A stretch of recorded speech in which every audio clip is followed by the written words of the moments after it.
Dear Heavenly Father, praise be your name and glory to you, for you are the creator of the heavens and of us and of all things. And we bow to you in obedience to you and worship, for you are the only one who deserves it. We're grateful for the Sabbath, grateful for all you do for us and for your mercies, for Yahshua and his sacrifice and what he did for us to give us the chance for life eternal. We pray that this message will be a blessing to others and it will give glory to you. We ask this prayer in Yahshua's name. Hallelujah. You may be seated. Let's begin by reading Romans 12, verses 1 through 2. It says, I beseech you therefore, brethren, by the mercies of Elohim, that you present your bodies a living sacrifice, holy, acceptable unto Elohim, which is your reasonable service. Be not conformed to this world, but be transformed by the renewing of your mind, that ye may prove what is good and acceptable and perfect will of Elohim. Paul is urging us here to present our bodies as a living sacrifice unto him. We are to be holy and acceptable unto him. But he gives us also warning that we are not to be conformed to this world. This is something that is not acceptable unto Yahweh. Instead, he says that we are to renew ourselves and to be transformed into something else. To be transformed is to be changed into something new. It reminds me of a caterpillar that changes its form and turns into a butterfly. I'd say that we all would like to become better, to improve ourselves, but how can this be done? I believe Yahweh gave us a model for this transformation, and I believe that this model can be found in his feast days. When Yahweh does something, he doesn't do just one thing. When he does something, it affects all things, and some things we don't even realize it. The same thing is for the feast days. He set them down as special times of worship, as we know, and they also point to Yahshua's sacrifice, representing the Passover sacrifice. They also represent the giving of the Holy Spirit at the Feast of Weeks. And then the Feast of Trumpets and Tabernacles also point to prophetic events of Yahshua's coming. If you'd like to learn more about these parallels, YRM has produced some excellent materials on the subject. The point is that, not to give a little bit of for their stuff too, the point is that when Yahweh does something, it affects all things. And while we're talking about the feast days, just to give you a little bit of correlation of Yahweh's feasts versus the worldly holidays, there is a big difference between the two. If you compare the two, the worldly holidays are based upon the renewal of the earth or nature. They are more based upon the worship of self rather than upon the worship of Yahweh. They are based more upon fear than worship of Yahweh, and they're more based upon the earthly cycles that keep on continuing over and over again. In Jeremiah 10, verse 2, it says, Thus saith Yahweh, learn not the way of the heathen, be not dismayed at the signs of heaven, for the heathen are dismayed at them. For instance, Easter is based upon the worship of fertility. They fear that birth would not happen, so they worship the goddess of fertility to bless their wombs and their crops. Halloween is based upon the fear of the dead. To protect themselves against it, they would dress themselves up like them and take on their forms to protect themselves against the dead. Christmas is based upon fear that the sun was going to go away. Worship, too, was based upon this fear. They're all based upon fear, these pagan holidays. And all the festivals are times of self-aggrandizement and self-fulfillment. They're more giving the desires to yourself at that time. They focus more upon their self rather upon the Creator, upon Yahweh. They are earthly, and they are not heavenly. Yahweh's feast days are based upon the worship of him. They are not based upon fear, but faith in the one whom we worship. We come and we worship Yahweh. Why? Because of the blessings that he has provided us. They are to point upwards to him and not to the earth. They are to recognize his greatness and his mercy towards us. They are based, as I will discuss, on becoming more righteous and becoming better people. We should be trying to become more righteous as years progress. That should be our goal, to become better and better people. Think of the feast days as us trying to reach a goal. We are on a journey to reach this highest pinnacle. This pinnacle in our religious lives and our spiritual lives is Yahshua. We are to constantly be reevaluating ourselves so that we can reach that highest ideal. And this is very much different from the worldly holidays. Theirs is more cycles that continue over and over and over again. It reminds me of when in the book of Ecclesiastes 1 talks about the seasons that continually go over and over again. The seasons go by, but there's no change at all. I believe that the feasts are really a model for self-improvement, that they can be used to renew and transform our lives into something that is much better. When I discovered this principle in the feast days, I started to apply it in my own life, and it's clarified a lot of things for me. It showed me what I'm going through. Each part of my life, if there's a challenge, I know where I need to go. It's a method that I use now to help myself to improve and get better. And I hope that it will do the same thing for you and to help improve and better your life. So the process starts first with Passover, the first of Yahweh's feasts. Each of these feasts represents something different. Now, this is not a definitive list of what each of these represent. A whole sermon can be done on each of the symbolism of each feast. I'm going to talk about the focus of this topic in terms of improving ourselves. To understand what Passover represents, let's look at its history. In the book of Exodus, Yahweh sent plagues upon Egypt. This was punishment for Pharaoh for not letting Israel go. The 10th plague was the worst of them all. This was, as you know, the death of the firstborn. To save themselves from destruction, Israel was given a command by Yahweh. They were to kill a lamb on the 14th day of the first month, and that blood was to be sprinkled upon the doorpost and the lintel. And then when the death angel passed over them that night, those who had the blood on their doorposts would be passed over and would be saved. The second major instance of the Passover is in the New Testament. It is on the 14th day of the first month that Yahshua died for us. He gave himself for us, for our sins, to save us. He died a brutal death so that we may have life. So what do these two have in common? What they have in common is the idea of sacrifice. This is, in this instance, what the Passover represents. It is sacrifice of one thing for another. Now, to understand this sacrifice, this is not a sacrifice of self. This is not something that our sacrifice. This is something of something else. You know, when we think of sacrifice, we usually think of something that we're going to give up, something that we do. But that's not what this feast is. This feast is a sacrifice of something else for us. It is something external. You know, Israel could not save itself through its own strength. They could not will themselves out of the slavery and the problems that they were in. They had to use innocent blood. They had to use the blood of the lamb to save them. A lamb had to die to save them. The same is for Yahshua's sacrifice. We cannot save ourselves from our sinful condition. We need an external source to help us. We need Yahshua's blood and sacrifice to save us. Grace and mercy was shown to us because we could not save ourselves. In Ephesians 2, verses 1 through 8, it says, "And you hath he quickened, who were dead in trespass and sins, where in time past you walked according to the course of this world, according to the prince of the power of the air, the spirit that now worketh in the children of disobedience, among whom also we had our conversation in times past, in the lusts of our flesh and the mind, and were by nature the children of wrath, even as others. But Yahweh, who is rich in mercy, for his great love wherewith he loved us, even when we were dead in sins, hath quickened us together with Messiah. By grace ye are saved, and hath raised us up together, and made us sit together in heavenly places in Messiah Yahshua, that in the ages to come he might show the exceeding riches of his grace, in his kindness toward us through Messiah Yahshua. For by grace ye are saved through faith, and that not of yourselves. It is the gift of Yahweh." What is our reaction to this should be? Our reaction to this should be a humbling experience. We should see the sacrifice as it is. And what is it? It represents that we need help. We cannot do these things on our own. We are limited. We cannot save ourselves. When we accept the sacrifice, we understand its purpose.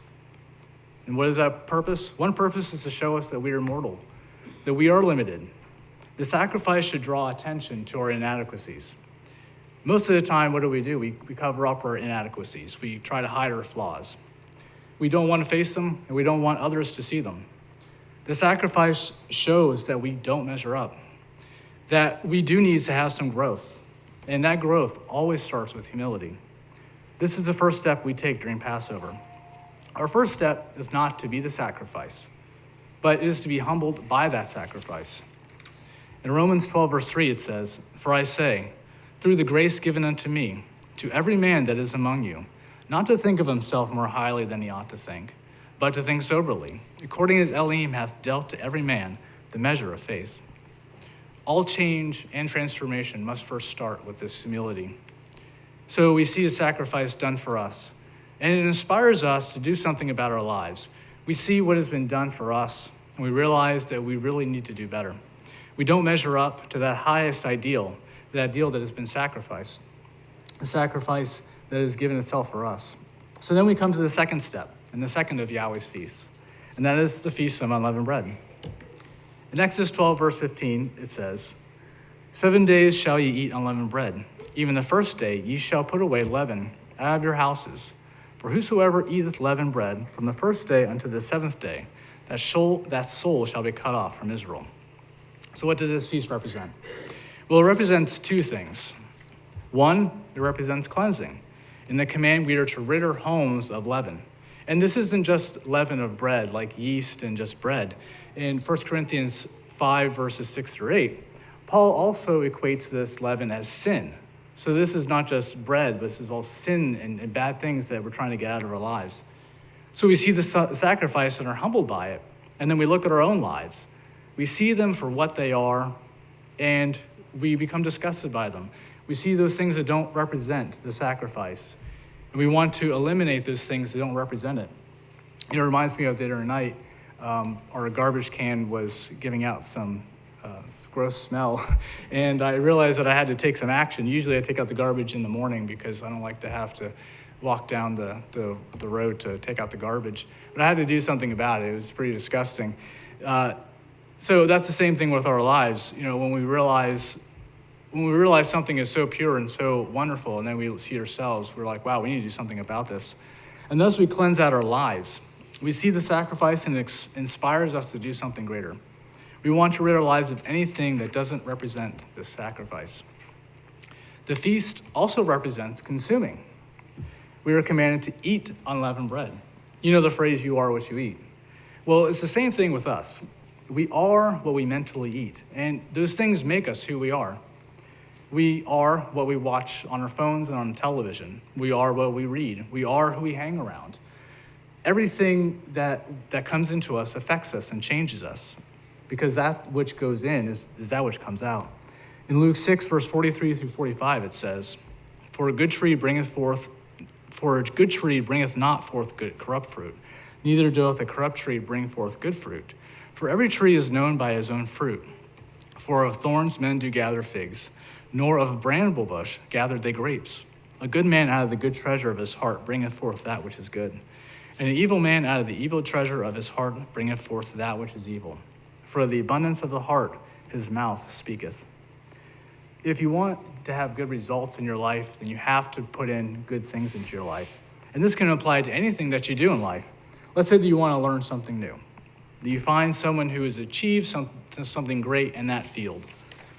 Those people that have achieved that have sacrificed thousands and thousands of hours to get to that point. You admire that person, and maybe you want to do the same thing. Well, their achievement was a price that each of them had paid. They cut out activities that got in their way of that goal. Let's say maybe a person wants to become a doctor. It takes years and years of study. We all have limited time. We can only do so much during the day. You know, maybe for this person who wants to become a doctor, they have to cut out certain hobbies. Maybe they don't hang out with their friends as much. Sometimes you have to give up some things. We can't do everything in life. Some things have to be cut, and life has to be prioritized according to that. It's the law of economy. When you do one thing, you give up everything else. You can't do everything. So you must decide what is best for each of us to do. A few months ago, I sold my violin, and I got tired. I know, it's all right. Well, I sold it because I was getting tired of myself as a musician. I was interested in all these instruments, and I was sort of good at all of them instead of being really good at one. And I got tired of where I was, so I decided to focus more on the guitar. And it was tough having to sell that violin because I spent a lot on it, and I spent a lot of time with it. But I realized to become a good guitar player, I had to cut out some stuff. So when you give up one input, you take on something else. And this input is based upon the goals that we have in life. Our spiritual matters are the things that we ingest. To become more spiritual, we need to ingest these things. Paul says in Philippians 4, verse 8, "Finally, brethren, whatsoever things are true, whatsoever things are honest, whatsoever things are just, whatsoever things are pure, whatsoever things are lovely, whatsoever things are a good report, if there be any virtue and if there be any praise, think on these things." Remove the things that are holding you back spiritually. Things that are maybe holding you back, even your earthly goals and dreams. Really take on these goals. And this leads us to the next step in the next feast, which is the Feast of Weeks, or Pentecost. So what happened on this Feast of Weeks? So, many believe that Israel was given the law in the book of Exodus on Mount Sinai during the Feast of Weeks. And the timing kind of works out as well, too. They were given the law during that time, and they agreed to do Yahweh's covenant. A covenant is just an agreement between two parties. It is stipulations that each agrees to. This is just like a marriage. Each side agrees to promise certain things to do for the other. Israel agreed to obedience of Yahweh's laws, and Yahweh agreed to the blessings that would follow, or of course the curses that would follow if they disobeyed. The second major instance of the Feast of Weeks is in Acts 2. After Peter preached his message, many were baptized on that day. Baptism is also a commitment. It is a commitment that we make of ourselves to Yahweh in Yahshua's name. So what does this feast represent? It represents commitment. A commitment to Yahweh's laws and command, and a commitment to Yahweh through Yahshua. In Acts 2, verses 37 and 38, it says, "Now when they heard this, they were pricked in their heart, and said unto Peter, to the rest of the apostles, 'Men and brethren, what shall we do?' Then Peter said unto them, 'Repent and be baptized.'" So the Feast of Unleavened Bread is the repentance, and the Feast of Weeks is the baptism. We are to be cleansed first, take on the good things, and then commit. Going back to the example of achieving things, anything you set yourself to do in life is going to take some level of commitment. And this is a very scary step because we may fail. We may look foolish. We may not reach our goal. But if we do it half-heartedly, we will never reach that goal. Does anyone remember the Karate Kid movie? Anyone ever watched it? Great, it's a classic. Mr. Miyagi asks Daniel, and he's about to train for karate, and Daniel says, "I guess so." And Mr. Miyagi corrects him and says, "Walk on road, Walk on right side, safe. Walk on left side, safe. Walk middle, sooner or later. Get this squished just like a grape." Here, karate, same thing. Either you do karate yes, or karate do no. You karate do no, guess so. Makes just like grape. It's a step of no. You don't want to take the middle path. You want to take one or the other. You have to be committed to this very task. Your heart and soul has to be in it. You have to be willing to do whatever it takes to get it done.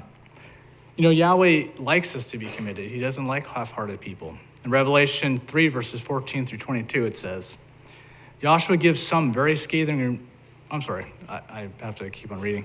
He says in 15 through 16, he says, "I know thy works that thou neither cold nor hot. Thou wert cold or hot. So then because thou art lukewarm and neither cold nor hot, I'll spew thee out of my mouth." So Yahweh is disgusted by Laodiceans because he saw them as a people who lacked commitment. You can almost picture them standing 1 foot in the worldly ways of sin and 1 foot in the righteous path. Not able to decide the two, but just standing in the middle, not really able to decide. In Deuteronomy 6, verses 4 through 5, it says, "Hear, O Israel, Yahweh Elohim is one, Yahweh, and thou shalt love Yahweh the Elohim with all thy heart, and with all thy soul, and with all thy might." There is a single-mindedness of purpose to this. It is not a wavering of spirit that Yahweh wants. He wants us to go all the way and do what it takes. Oops. This is like the crossing of the Red Sea to the Israelites. There's no going back. You have to take that commitment in our faith and in all things that we do. And this leads us to the fourth step and to the fourth feast. The Feast of Trumpets. Numbers 10, verses 2 through 3 says, "Make thou 2 trumpets of silver, of a whole piece shalt thou make them. that thou mayest use them for the calling of the assembly, and for the journeying of the camps. And when they shall blow with them, all the assembly shall assemble themselves at the door of the tabernacle of the congregation. Trumpets were used as a call to action.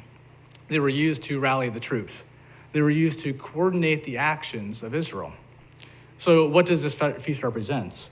It represents a call to action. We have become humbled through the sacrifice. We have cleansed ourselves from the things that are holding us back. We have taken on the things that we want to move us forward. We have now committed to that cause and to that goal. But now we have to act. Everything that we do takes work. No one gets high achievement or anything in life without some level of work. If you think you can, you're wrong. There is really no such thing as a free lunch. This is where the student that spends thousands of hours studying, this is where the worker that puts in time to hone his or her craft and to putting the time in to get that done. So what action should we take that we should do? If our goal is to be like Joshua, then we should act like he did and be like he did and do what he did. In 1 John 2, verses 3-6, it says, "Hereby we do know that we know him, if we keep his commandments. That he saith, I know him, and keepeth not his commandments, is a liar, and the truth is not in him. But whoso keepeth his word, to him verily is the love of Elohim perfected. Hereby know we that we are in him. He that saith he abideth in him ought himself also to walk, even as he walked." Excuse me, get some water, like my purple cup.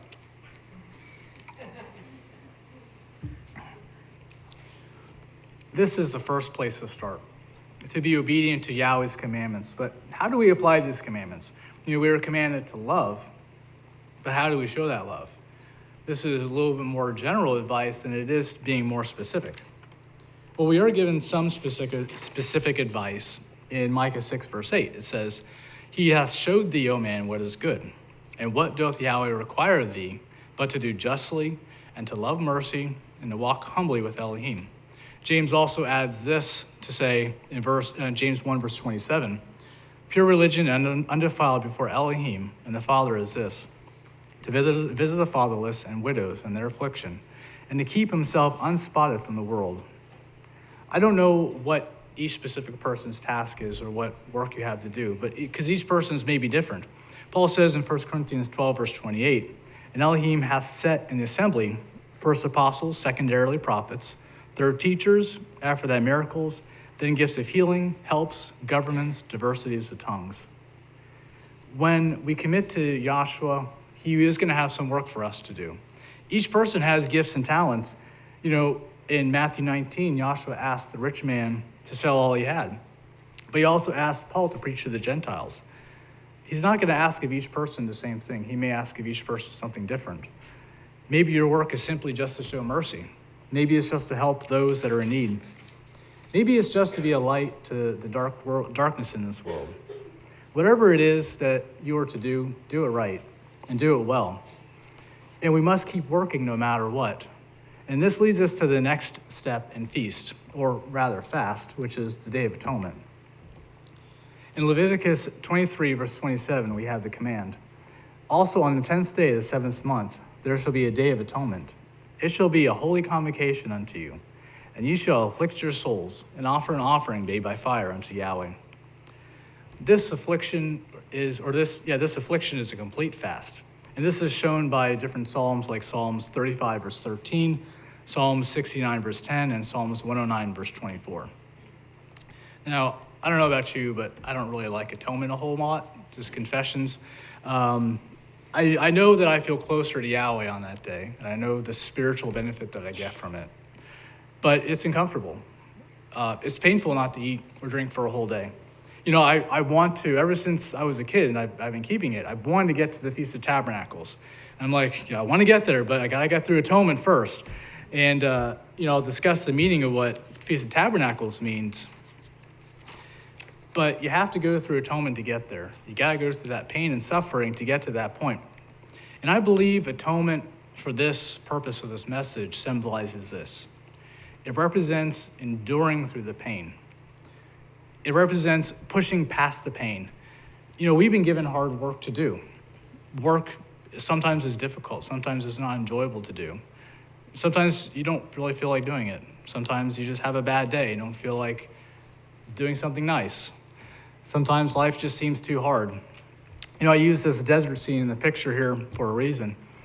Remember Israel, whenever they were in the wilderness, and whenever they were faced with hunger and thirst, what did they do? In Exodus 15, verse 24, they murmured for the lack of water. In Exodus 16, verse 3, it says, "And the children of Israel said unto them, Oh, that we had died by the hand of Yahweh in the land of Egypt, when we sat by the flesh pots and when we did eat bread to the full. For ye have brought us forth into the wilderness to kill this whole assembly with hunger." When confronted with enemies in the promised land, they said this in Numbers 14, verse 4. "And they said one to another, Let us make a captain, and let us return to Egypt." This is sad. When Israel is faced with these great problems, hunger, thirst, armies, these are real problems, and I may have reacted the same way. I don't want to be too judgmental upon them, but they were going the wrong way. They kept wanting to go back to Egypt.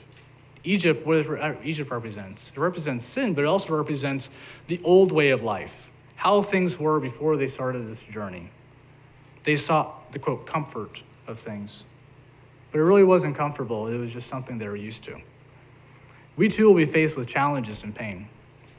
We will be asked whether we are willing to push through or will we give in.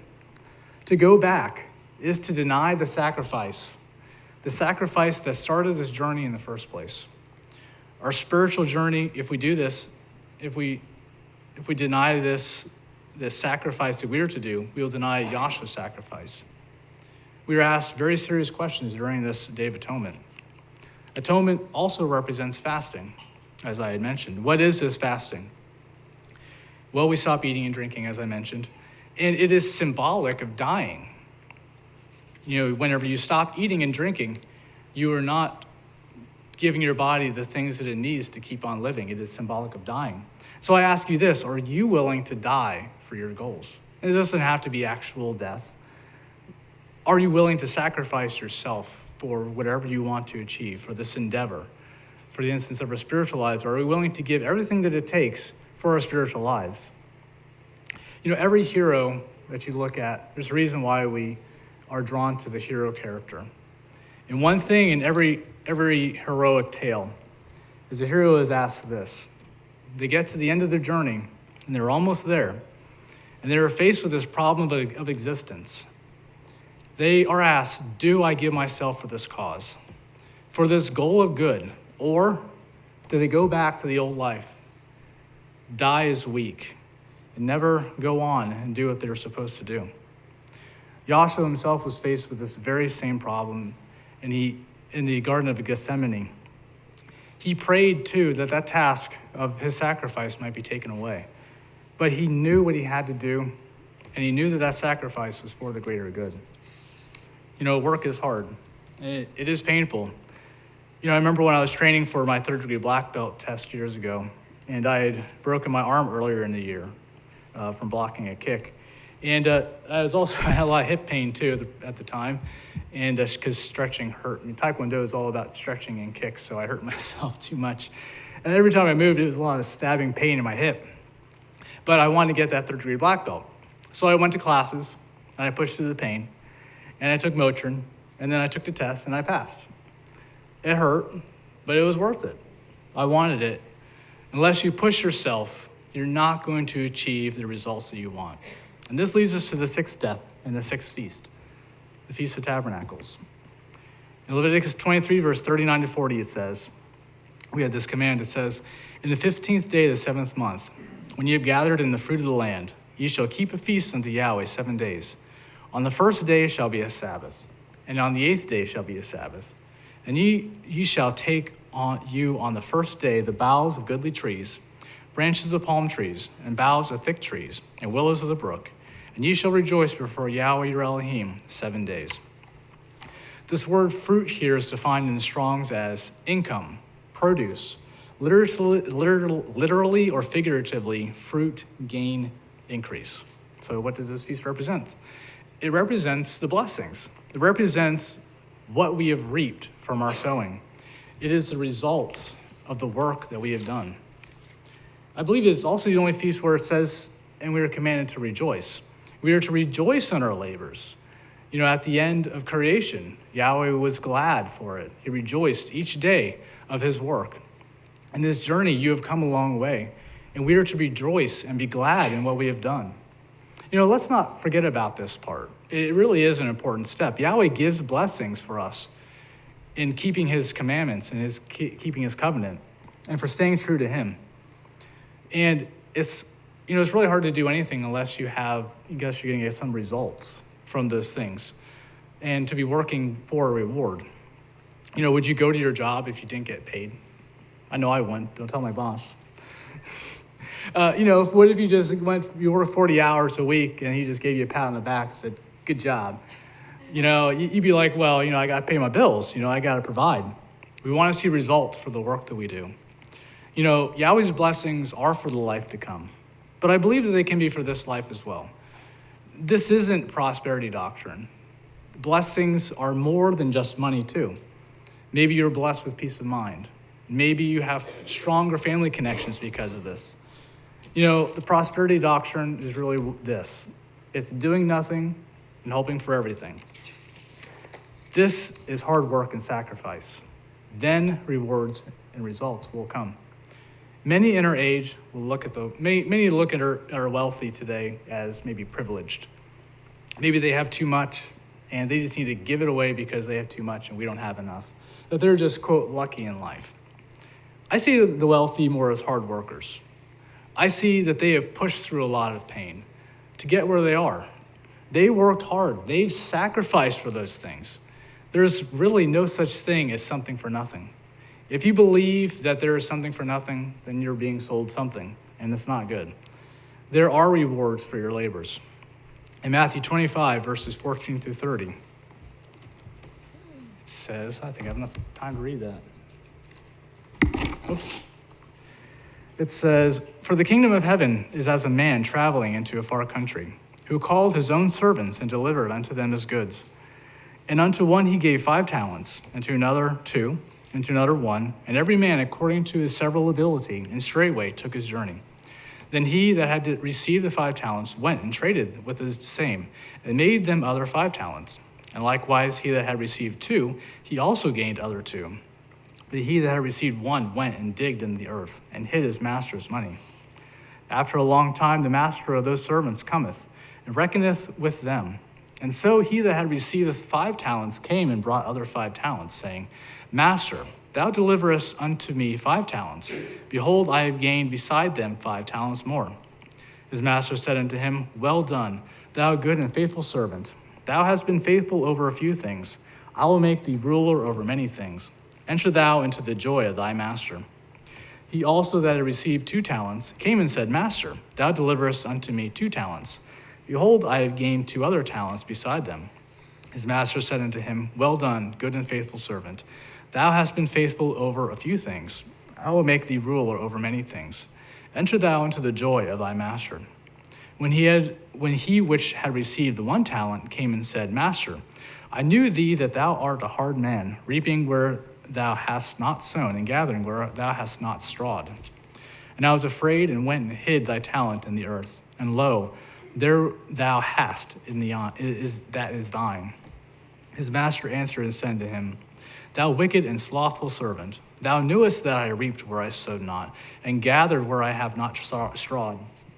Thou oughtest therefore to have put my money to the exchangers, and then at my coming I should have received mine own with usury. Take therefore the talent from him, and give it unto him which hath 10 talents. For unto every one that hath shall be given, and he that have abundance, but from him that hath not shall be taken away, even that which he hath." We don't want to be like this one that hid the talent. We want to be more like the one that had the 2 or the 5. We want to get the blessings from our labors, and we are promised this. But we're not done yet. There's one more feast, and this is the 7th feast, the last great day. Sorry, pages sticking together. there really isn't a whole lot to talk about the last great day. There really isn't a whole lot in the Bible that talks about it. We know that it is the 8th day of the Feast of Tabernacles. We know that it is a high day Sabbath. And like I said, it's at the end of the Feast of Tabernacles. But numbers in the Bible mean things. I'm not sure if you knew this. The number 1 represents unity. The number 7 represents spiritual perfection. And the last great day is the 8th day of the Feast of Tabernacles. Now, what does number 8 represent? It represents a new beginning, a new order or creation. And this is exactly what we wanted to do in the first place. We wanted to become like the sacrifice. We wanted to become a new person, to change and to be transformed into something else. In 2 Corinthians 5, verse 17, it says, Paul says here, "Therefore, if any man be a Messiah, he is a new creature. Old things are passed away. Behold, all things are become new." We have become what we have worked for, the thing we have strove for. The old self is gone, and the new self is here. We have taken our journey and accomplished what we've wanted. We have seen the sacrifices made for us, and we have become humbled by it. We have cleansed ourselves from things that are holding us back, and we have become cleansed. We have committed ourselves to becoming better. We've gone through this action. We've pushed through the pain and have endured. We have received the blessings and the results from our work. And now we have renewed and become a transformed self. Now, there is a kink in this whole cycle. It's not perfect. We live in a sinful world, and we are not perfect. We still are going to make mistakes, and we're still going to need growth all the time. This isn't something that just happens and then we're automatically good. This formula isn't once and done. It's a continual process. The feast days happen on a cycle that happen year after year after year. Well, this cycle doesn't have to happen just on a yearly basis. This could be something that you do every day, reevaluating your life. It can be constantly applied. And the first step to all this is, of course, humility. We have to start with that humility. Anytime we feel like we need to grow somewhere, anytime we feel like we have a problem in our life, it should always start with this humility. Now, the only caveat to this is that it has to go in order. The feast days have a specific order. They go from, Passover and then Feast of Unleavened Bread and then Feast of Weeks. They're in a very specific order for a reason. So does a cycle. If you start with the commitment aspect of it, but if you aren't humble, then you can be committed to do wrong things. Let's say you start with the call to action, but you aren't committed. Well, then it's not going to last very long and you're just going to stop. There is a specific order to these feasts and to this cycle. In whatever we do, we are on this cycle whether we realize it or not, in our spiritual journey and also in the goals in our life. I urge you to use this cycle of transformation, that you can use it to help make your life better. We don't have to feel stuck in a cycle of despair. We don't have to feel like there's nowhere to go. But we can use this cycle to improve and transform our lives. I believe that Yahweh has given us a blueprint for success, and I believe his feast days are a great way to achieve this. Yeah, I know and I believe that Yahweh wants us to be blessed, that he wants us to succeed as people, to be successful and to become better people, to become more like his son Joshua, and to grow as individuals. So let's use this cycle of transformation to achieve this and to do this, to transform our lives and to help make a better life for ourselves and others. May Yahweh bless.